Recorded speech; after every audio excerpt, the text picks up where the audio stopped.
Bonjour à tous. Alors, nous allons parler de la sécurité sociale. Pas la sécurité sociale en tant qu'administration, mais les prestations de sécurité sociale. Et pour commencer, nous allons voir ensemble qu'est-ce que c'est que la pension de retraite, qu'est-ce qu'il faut faire pour en bénéficier et comment monter son dossier. Pour vous en parler, je suis Marie-Aniko Wangabiye Nemvukuma, je suis inspecteur de sécurité sociale, donc spécialiste de la sécurité sociale et donc bien placé pour vous en parler. C'est quoi la pension de retraite? La pension de retraite est un revenu permanent versé trimestriellement ou mensuellement à une personne qui en a fait la demande.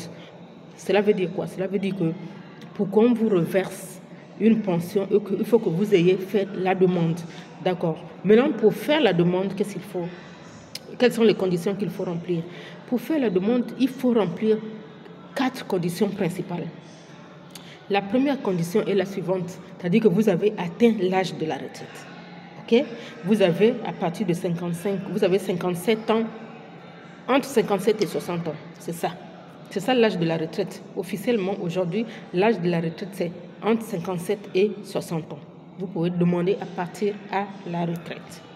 La deuxième condition, c'est avoir été immatriculé pendant au moins 20 ans.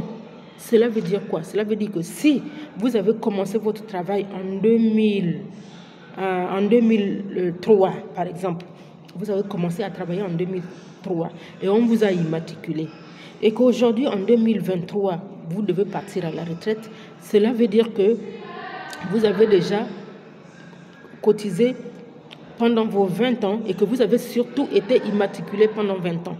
Le plus important ici, c'est l'immatriculation. Ce ne sont pas les cotisations.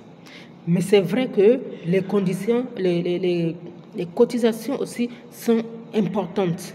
Donc, la première condition, avoir atteint l'âge de la retraite.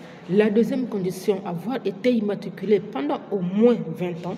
La troisième condition, c'est d'avoir accompli au moins 10 ans de cotisation dans les 20 ans là. C'est-à-dire que les 20 ans là, entre 2003 et 2023, il faut qu'on retrouve dans ces 20 années là, les 10 années au moins de cotisation.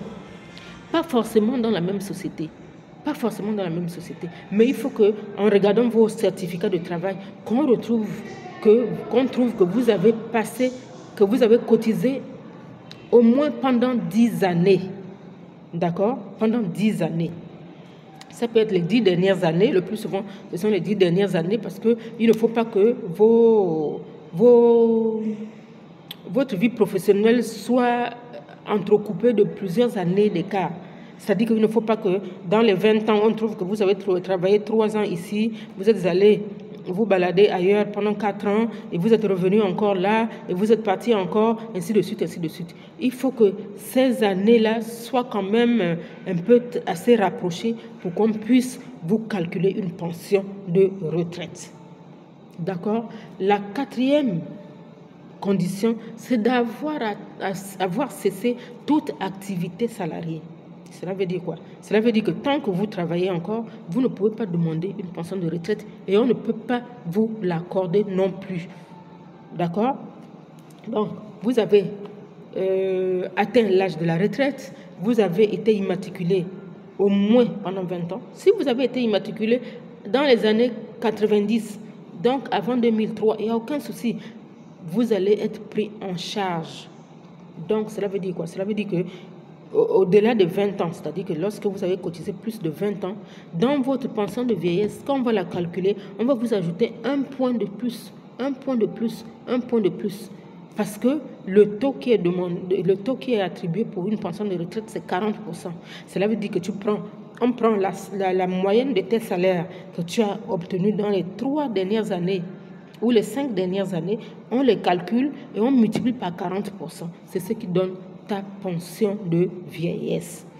Et si tu as travaillé plus de 20 ans, on ajoute 1, 2, 3. Si tu as travaillé 25 ans, ça te revient maintenant à 45%.